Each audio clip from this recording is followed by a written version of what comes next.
I want to see who's going to come out on top here because Rogue Warriors so far down 0-1, but this may be their way back into the LPL. We're going to find out in game number 1 of FPX versus Rogue Warriors.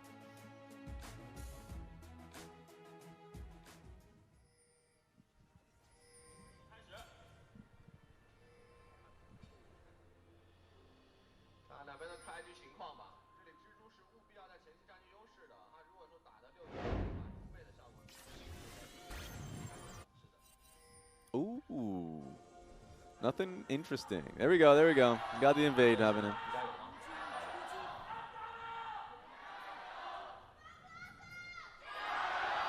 Bit surprised they didn't place a ward on the bot side bush as well, just near the red bush.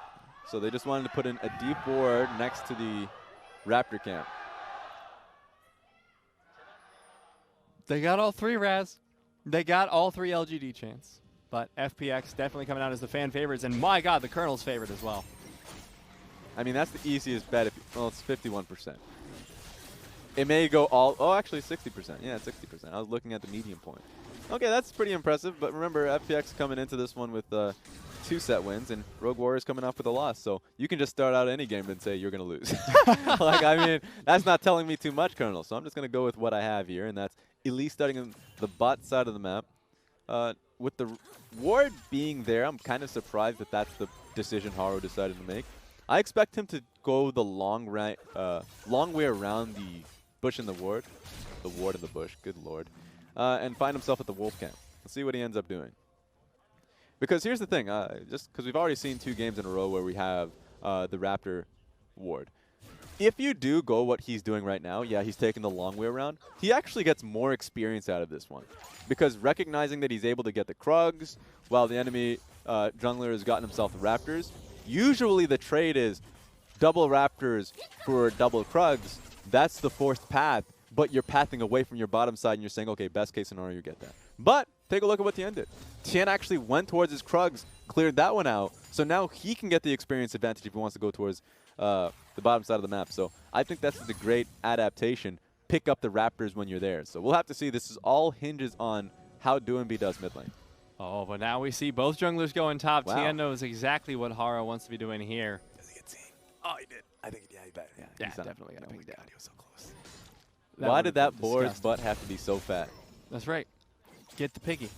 Use the piggy skin. It's the That's best one. why flat butt is actually so much more beneficial. The fact that he peeked in, he was like, wait a minute. What is that? Wait. Jungler right. thick. All right. Get out of there, Tain. All right. Well, at least he's was able to fully push out top lane wave. Actually, I think he's holding him. Well, he can't hold the full wave, so it really gets the full push. ZWuji can go bot side and clear out the camps that she had. She just can't get the full experience advantage of going towards the Raptors because Elise was able to get there first. So sad face on that one. The mid lane, though, Doinb is struggling quite a bit we're looking at here.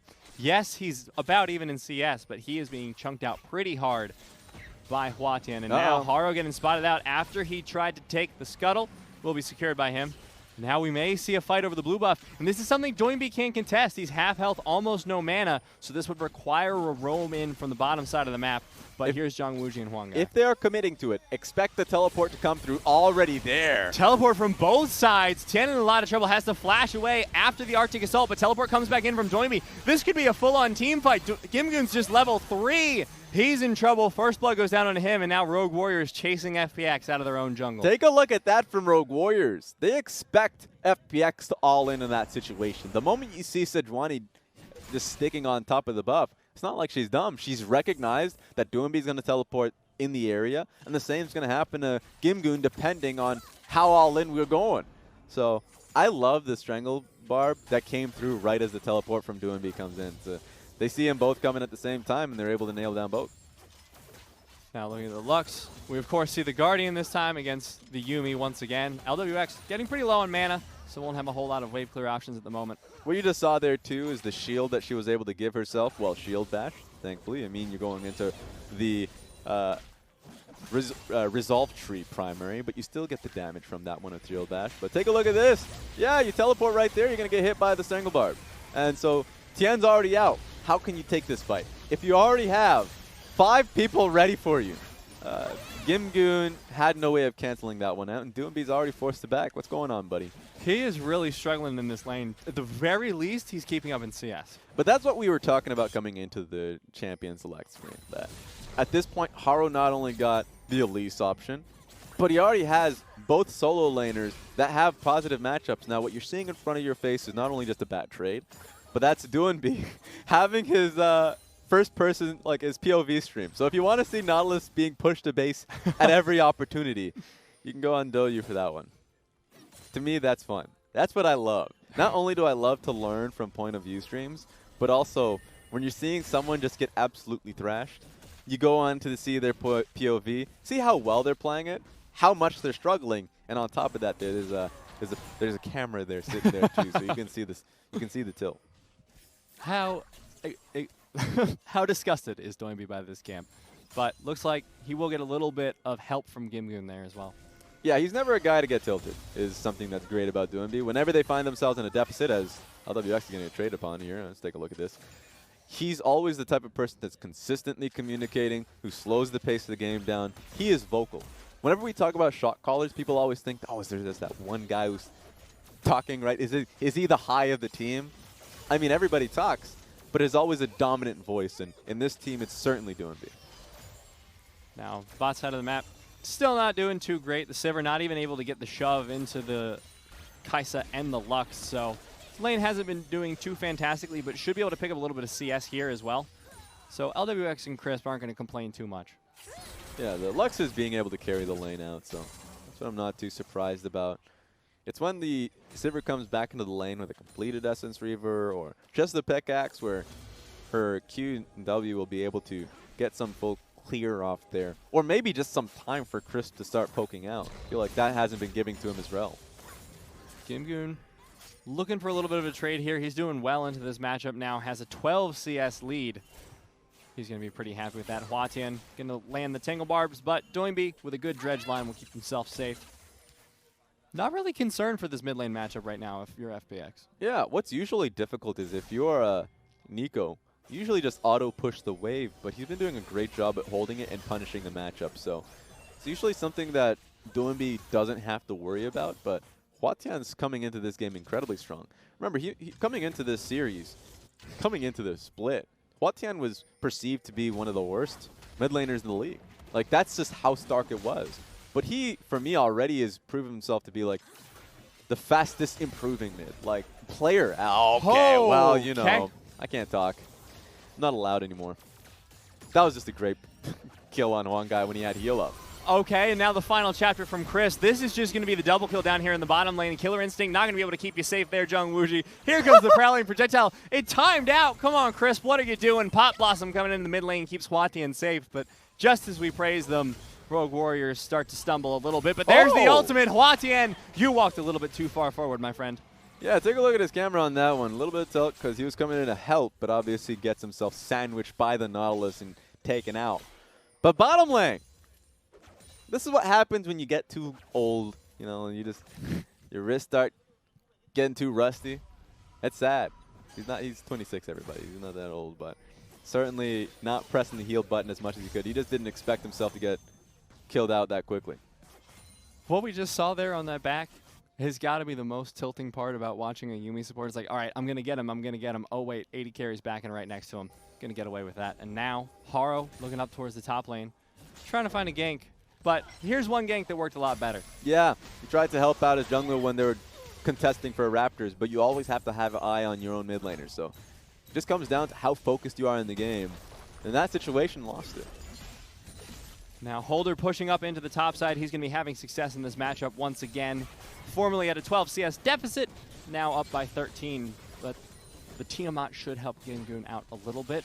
And I'm happy with how FPX have been doing despite the jungle pressure, despite the lane matchup pressure. They've been holding their own. Yeah, they have. I mean, the top side of the map, if we're just talking about purely drafting, it's awful, right? Top side of the map, unfortunate that they're on the red side of the map and still got put in bad situations in all three matchups because they're just trying to scale. But to your point, ever since the last snafu on the bottom side of the map where they lose around the blue buff invade, they're able to slow the game down, get the pick on HuaTian, and really start taking advantage of LWX and Chris' lane matchup. Now FPX are able to pick up the Dragon off the back of that, but the Rift Herald will be taken down by Rogue Warriors. But important is where's ZWuji going to get taken down from? There's the slow from the Prowling Projectile. Here comes the Arctic Assault. ZWuji going to save the Killer Instinct, keeps himself safe for the time being. Now they're rotating onto Huanggai. There's the ultimate to follow up. Goodbye, Huanggai. LWX gets his second kill of the game. That was great from Tain, holding on to his ultimate for full effectiveness. Just knowing. Okay. Doinb, what? Hello. There goes the depth charge, Dredge line to follow it up, and one nice little satisfying smack to get the kill. Thumbs up there, too. Hey, what are you doing? Get away from me. Hey! Doinb's going to try fighting Haro, and Haro's on the losing end so far. Now Doinb's starting to take some damage. Chan's here as well to try and stop it. HuaTian comes in. Pop Blossom's going to pop. It will get the stun onto Doinb. Doinb incredibly low, but the Yumi's there to save him with the shield and the heal. Give him another thumbs up. Well, they can't see it now. Still do it. Yeah. What the hell was that? I didn't think. Look, you knew that FPX was going to be there to be able to protect you in the area. They end up getting the job done. I think the only positive there from Rogue Warriors is that they kept them interested for long enough where ZWuji came back up and alive, able to go back to the bottom side and get the shove before Siver's able to base. So that's one small positive, which is already off of a start of a snowball. Take a look at this. I thought they were going to take a little bit more time, wait for Huanggai to come back in. They got no patience for that. Nautilus already on his way. It was Nico that was sitting mid, waiting for the next minion wave, lost track of where the Nautilus was going, so even after the pick, didn't have any idea that he would be going straight for Huanggai. Now Doinb going to clear out the mid lane wave. He's now 2-0-0.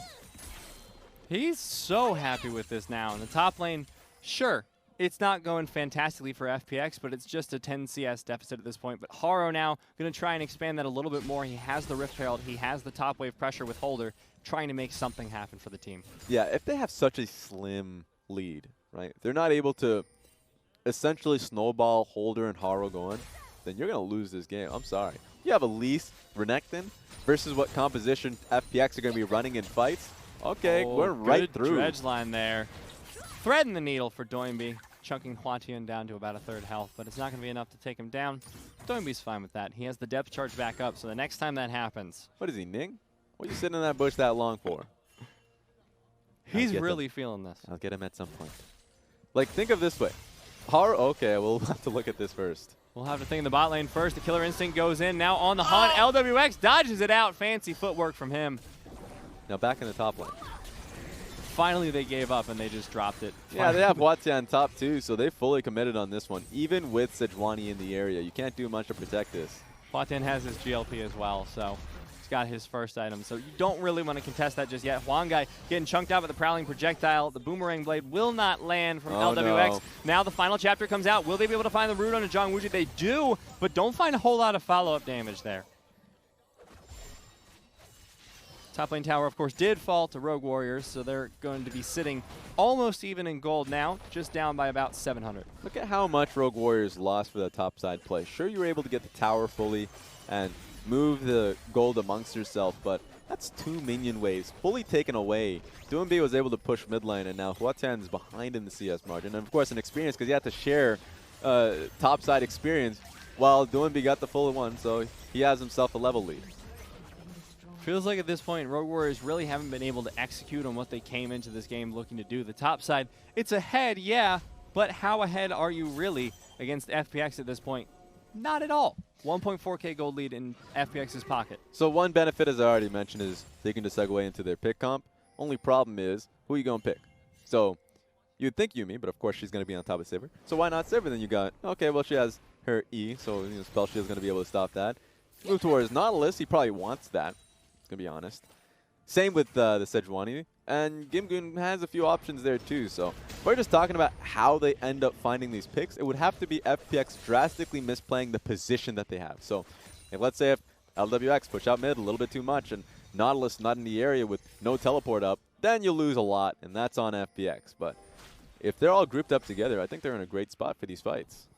FPX, of course, versus Rogue Warriors. We have the turret platings on the screen, 800 for both teams, but what's important, look at where the turret plating is gone. For Rogue Warriors, all of them in the top lane, FPX 4 in the bottom lane there for LWX. They are getting him scaling fast. Yeah, the AD carry being accelerated is the most important thing. And it's a Sivir too, which means you can go towards Essence Reaver, Infinity Edge, and just find yourself that souped up before you even get into like later on in the mid game. So I'm pretty happy with what FPX has gotten for themselves. And if we're just talking about Irelia being behind, if your team is pretty strong, and if Irelia joins a team fight while behind, I don't think ZWuji can tell the difference with Irelia jumping at her face. So I think there's still a lot of great backline threat that Irelia can still provide. A lot of chunk coming down there from LWX. Doinb goes in with the dredge line. What can he find now? The Pop Blossom onto 3. Rogue Warriors running away with the fight. They get the shutdown onto LWX. Follow up the kill onto Doinb. GimGoon trying to solo carry the rest of this fight, but the flash from Holder takes down 1. That's nearly an ace there. It follows up. Rogue Warriors at 16 minutes in the game have aced FPX. What a weird fight to start. Right there, Huanggai had his mark, was able to get a net, like 3-4 man ultimate across the board. Well done for Rogue Warriors in a fight that it seemed like FPX wanted to pick up. Of course, Drake is still on the field, but let's take a look at how that started one more time. Look at this. Like, vision control is flatly there for Rogue Warriors, and you already have them all grouped up on top of LWX. So LWX, the sole holder of the goal, dies immediately. So not a way you want to start the fight. Definitely not the way you want to continue it either, with the full ace coming in. FPX having a little bit of a struggle there. But kudos to Holder there. Holder finds himself right into the back line and just eviscerates LWX. And think of it in the viewpoint of how you're supposed to protect LWX in these fights. Doinb goes in, and if he tries to use all of his abilities to get the fight going for himself, then you shift the responsibility on towards Tain. If Tain is there trying to back people up, this is pretty focused on dive is my point. And I would say you're then hoping on Crisp's ultimate to be able to lay the field down. And it takes some time, 3 waves of layering up to get those snares across. So it's hard for LWX, and I think he'll play the next fight better. LWX, for now, though, going to be trying to get damage down onto that tower. They chunked it down to half, but wave clear coming in from ZWuji and Huanggai. Going to be too much for them to answer. At the very least, they've gotten a little bit of poke now. But take a look at how competitive this game is. Coming into this split, I said that Rogue Warriors are a playoff contending team now. No, I didn't even say contending. I say they are a playoff team. Just because if we're talking about how strong of a lineup they have, Haro's been a world with EDG, and he's been a fantastic Lee Sin player. Mechanics is not a question with him. Holder, not a lot of people actually recognize him, but we'll have to see it now. Great ultimate there from both the support and the jungler there of FPX. Wow. HuaTian, Pop Blossom keeps him alive. ZWuji comes in with the killer instinct, and now Tain alone versus 4. Rogue Warriors turn another fight in their favor, and now they may be able to catch Doinb. He's low, he's stunned, gets away with the dredge line, but they've lost 2. That was a great turn. GimGoon's just sitting in the top side with no teleport too, so Tain must be thinking, in and out, easiest kill of my life. We can get this one, and we can rotate without worrying too much with HuaTian dead, but he stays alive. The ultimate just bursts down LWX. I want to see that one more time. This is the thing, though, Raz. We were talking about who are you going to pick, and it turns out Rogue Warriors, they're just like, anyone. I don't care. We'll just fight. It's a lot of DPS coming through. And take a look at this. LWX, they thought the damage would be easy. Q was used for the wave, so he didn't have for the kill. I think it would have been enough, but if you're going to take that much HP off of LWX, he flashed forward too, so he is certainly panicking in the situation. With the right reasons. At that point, everything is going to hell if you can't even get that kill on HuaTian in that situation. HuaTian barely staying alive, but as a result of that, 1-1-7 on this Nico. He's picked up Hextech GLP 800 plus the Twin Shadows. He has the 2 items he needs to be the most obnoxious team fighter in the game. And guess who took control of that fight? It was ZWuji, right? Going back to the point about Rogue Warriors being a playoff team, Holder is sensational. You'll see him when he comes through, already having a pretty good game here. And ZWuji's coming in as really the hottest commodity in the LPL. He has had an incredible rookie split, and at this point, is having a great game. I don't think they'll touch him. ZWuji, when you have an amazing enough performance that on a near last place team, people can still say, yeah, that ZWuji guy, fantastic. That gives you an idea of the quality of this player. You recognize moments of last split being, of course, the Baron steal when they went up against RNG, taking down RNG in that split, of course, through his Vayne play. He challenged and actually won lane versus Uzi in that split, which is insane to be able to say. Of course, that team had a very identical, I guess, team identity as RNG. So they were very much about their bottom side of the map, and so they really clashed heads at that. This time, I like the fact that there's diversity here, and you can play through Holder. Haro can have his carry performances as well. So that's something that's really hype about Rogue Warriors. They even brought on Kazmin, former RNG manager. Now he's their team manager. And Maokai, Coach Maokai, who's been with EDG, BLG. He's been with a few teams, and he's been a very smart drafting coach. So a lot of hype around this new Rogue Warriors. Now looking at FPX, now that Rogue Warriors have made play after play and gotten themselves this advantage, how do FPX claw it back? Yes, it's a 2K gold lead, so it's not massive, but now Rogue Warriors can actually find those picks. They can find these team fights, it feels like. It really is a simple point about farming. It's the safest way to play this one out. You challenge Rogue Warriors on taking crucial risks around Baron, and you challenge it with your numerous points of CCing. You have great wave clear, and you already have IE Essence Reaver picked out on LWX. You just need your attack speed item. If you get your rapid fire cannon, you're in a great spot. There's a lot of damage that can come through front to back, and I think they should be confident around that. Name of the game then for FPX, just wait it out, try and get what you can, don't give up too much, but now they're going to have to give away the Ocean Drake. When the Baron becomes a point of contention, that's going to be a concern. It's actually insufferable playing up against the Yuumi later on in this game because the slow that she has off of her Q, and of course once she's able to get her second item, which is Ardent Sensor, is going to be nice. She's going to be able to, of course, protect her AD carry, has the extra shield there with the Athene's Unholy Grail, and then make it so then LWX is just an absolute wrecking crew. It's going to be so hard for Rogue Warriors to be able to find themselves in the back line with the Elise, Renekton, that really is catered towards diving front to back with their slice and dice, and just it's not going to be pretty. So that's something I'm worried about when it comes to Rogue Warriors later on in the game dealing with FPX, but they're the ones with the lead, so I don't think they'll drop it. We'll have to see. They have ZWuji, of course, at 4-1-4. He's down in CS, up in kills. Has the stopwatch available for the next team fight as well, and I think that's going to be a strength as you look across the board for Rogue Warriors. 4 stopwatches prepared for them. They take a team fight. They have so much extra time, so many extra rotations. Yeah, they're winning. Win.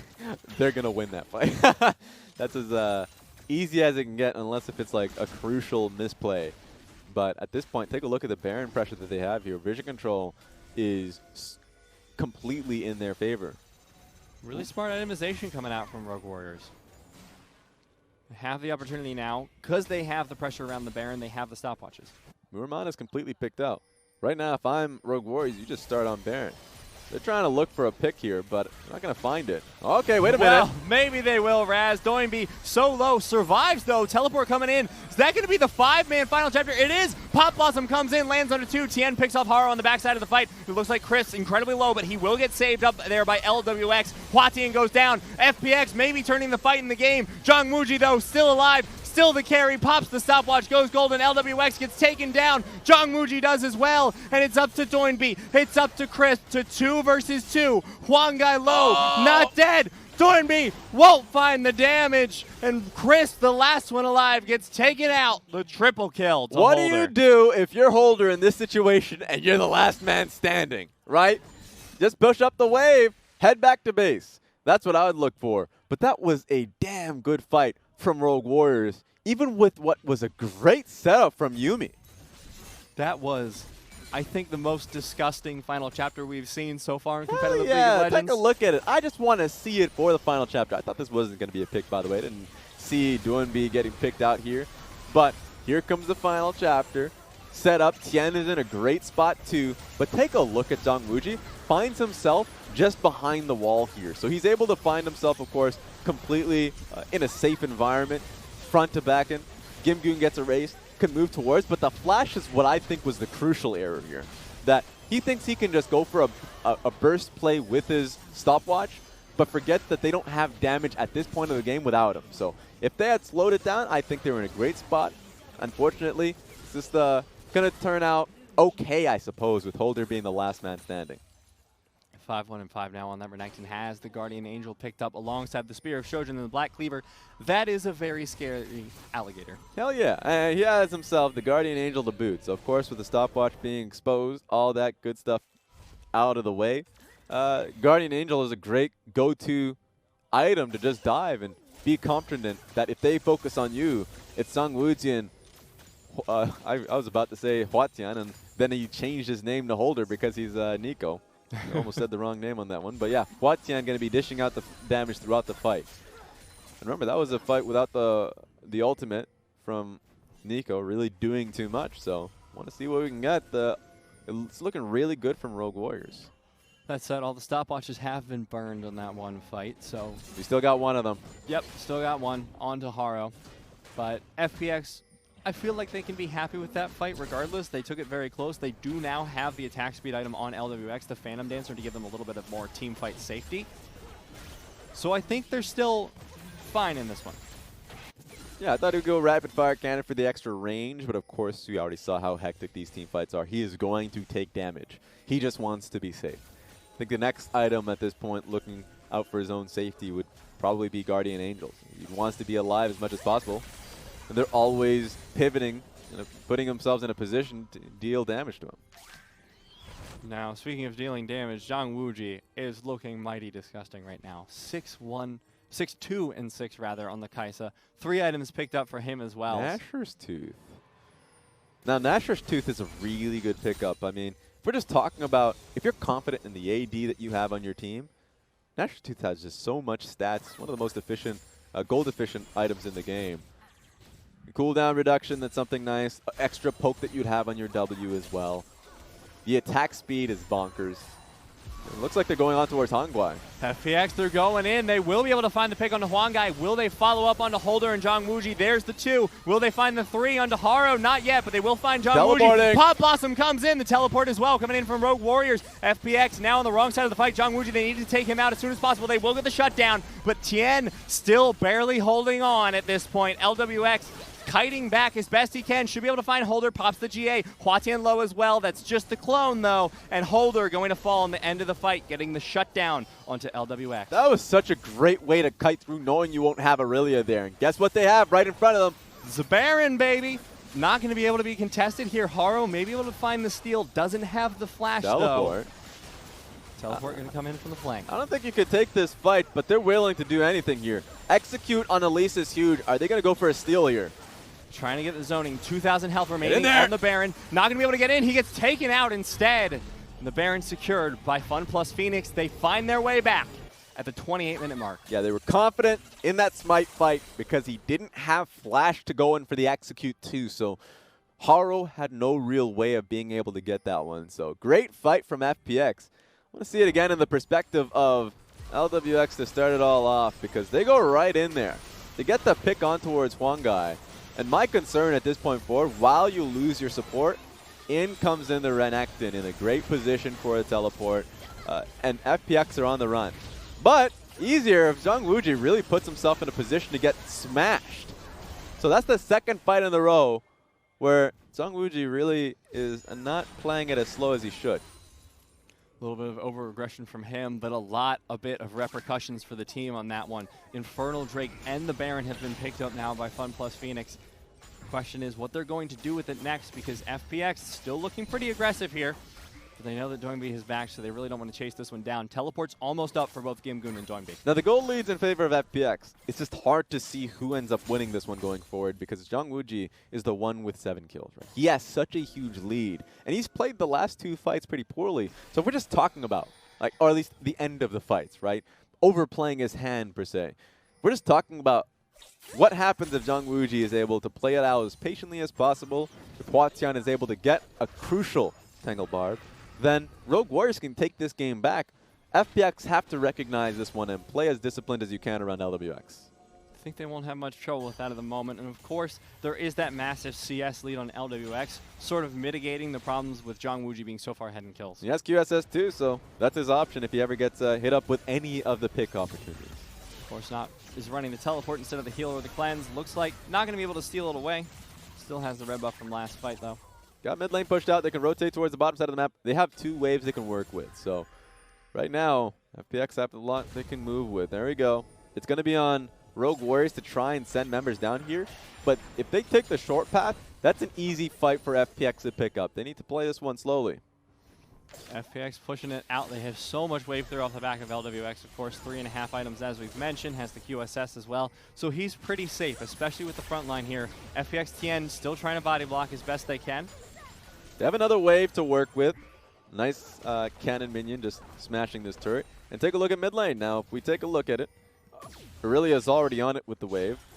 So they're just letting the minions do the work at this point. Top wave pushing in as well. So FPX pretty happy with the situation of the waves as it stands. Lethal Tempo has been procced there by LWX. This is maybe going a little bit too far, knowing that Irelia is nowhere near to threatening the inner tower. Rogue Warriors have an option to just fight. On the Hunt is available, however, for LWX, plus the QSS, plus the Flash, so I think he feels safe. Gets caught by the Tangle Barbs, but the heal from Yuumi is going to be enough. Defensive ultimate from Tain as well. I don't think FPX want to continue across this route. You can tell how far behind at this stage Rogue Warriors were. They cannot take this fight knowing that Irelia is still mid lane. So getting tougher and tougher. You got to make the desperate call. Huanggai pretty low. Light Binding lands. Pod Blossom coming in. Flash lands onto both of the tanks, but LWX still completely fine there in the backline, getting so much damage off. And just watch LWX as he chases down this fight. But ZWuji, that's who he has to contend with. And so far, he's doing a great job of it. Killer Instinct is down. Inhibitors both still available. Oh, no.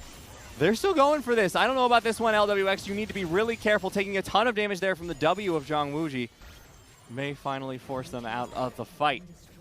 Still getting healed up there by LWX. So that's, or at least by Crisp at that point. That's how hard it is. ZWuji still thought he had an opening there to go for the fight, but of course, they end up disengaging. LWX is still safe behind his front line. Doinb may have died, and you saw how good that play can look when HuaTian is in the thick of things, but still not able to get too much out of it. At least they can push FPX back. Keep their inhibitors with Baron completely off. Now, FPX will be able to push in again. The Baron not available. Next Drake will be a Mountain. So if FPX are able to secure that, suddenly the Baron becomes a whole lot scarier for Rogue Warriors, who already have a Mountain of their own. I mean, just rolling this one back, too. When we're talking about compositions, we said that Rogue Warriors had great lanes, but really needed to be able to nail down those advantages early on Holder. But that hasn't been the case. It hasn't been a snowball. GimGoon is able to get out of that one scot-free. That's what he's been doing throughout his career, by the way. He'd pick himself on the former FPX like last year. Bad matchups, and would come into team fights just as strong. He's confident being put in these situations that he will still be able to benefit the team, and so allows the team to draft away from him. And this is the positives that you get from it. He comes into the fight strong. Holder seems like he needs to be a superhero to be able to come out ahead. Well, a lot of safety has been built on Rogue Warriors as well. If you take a look, Guardian Angel still up there for Holder, but Zonias have been completed for Haro and HuaTian. So in these fights, when things get busy, there's the chance that they can stall things out. I mean, and ZWuji. That's triple Zonias. So there's more outplay potential here, as that's just being an AP Kaisa here. So interesting to see. If we're talking about what this composition doesn't lack, it's AP. I think it's always a risk to go this heavy in towards AP when you know your only AD anchor is the Renekton. It makes it easier for the tanks. I mean, look at this. I know there's a lot of armor that got picked up by Tain, but he can start moving towards what is a lot more magic resist, knowing that that's a lot of tanks that he has to deal with. Here we go. They're running him down. On the Hunt coming in. Doinb not going to be able to find it, but the ultimate from Tain lands. They just need the one pick. Depth Charge going to follow it up as well. But the ultimates all from FPX have been whiffed at this point. HuaTian trying to get the slow down with the Spooky Ghost. He finds one slow field. It looks like FPX will be able to disengage in time. It wasn't a subtle way to start the fight. It's pretty easy to back away from that one, and that's ZWuji ultimate gone now.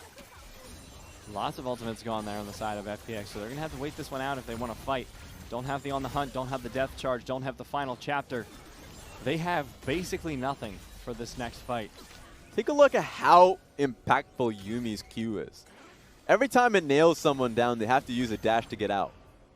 At worst, they're forced to use Flash, but take a look. No Flash there for ZWuji and Huanggai. They are primary targets. The only one with Flash up and available for Rogue Warriors is Haro. LWX just needs to get them into the position to land the slow, though, and so far he's being zoned off pretty strongly by the side of Rogue Warriors. Now, LWX carefully positioned in the bottom side of the fight, but GimGoon We got somebody. goes real aggressive. HuaTian, they might be able to find it. He goes for the Pop Blossom plus the Zhonya's. The ultimate from Huanggai lands onto most, but it doesn't matter. Just not enough damage. They've picked off Huanggai, going in for the re-engage Glacial Prison. Not going to be able to find anyone with the final chapter, and FPX are forced to back off, happy with the one pick. They should just go straight for the inhibitors, but guess who calls that out? Rogue Warriors straight towards Baron. They know this is happening. FPX need to find get a it? second fight of their own. The Prowling projectile is coming out. Rogue Warriors have backed off at this point, so FPX can go for neither the inhibitor nor the Baron. I say that, but they're just going to turn straight for the Baron. The teleport coming in from GimGoon. Still 20 seconds on HuaTian remaining. Rogue Warriors have to play this next fight beautifully. There we go. This is going to be the fight. Oh, GimGoon, Vanguard's edge onto 2. He's going to find the first pick there onto Haro. Holder gets low. The Sterix Gauge keeping him alive for now. Guardian Angel has been popped. ZWuji's still alive at the back of the fight, but he's incredibly low. Holder going to get taken down. GimGoon still survives thanks to a Sterix Gauge of his own. GimGoon is wild, and it's not going to end here. LWX is looking for more. Teleport comes in. LWX goes for an aggressive flash. ZWuji so low. He's not going to be able to find it with the dredge line, but everyone's diving into the tower. Doinb falls for it, but they will get the full clean ace and the triple kill for LWX. Sacrificed himself for everything. If GimGoon doesn't get MVP after all of that, I would be heartbroken. That was masterful from him, realizing he could be there for the team in a Baron buff fight. But guess what he does? Just go straight for the back line. Flashes over the wall, straight towards ZWuji, and they're able to get the win. FPX, it took them 37 minutes, but they got there in the end. Our predictions for this game did come out, but Rogue Warriors put up a good fight in game number 1. FPX looking to take the 2-0 next game.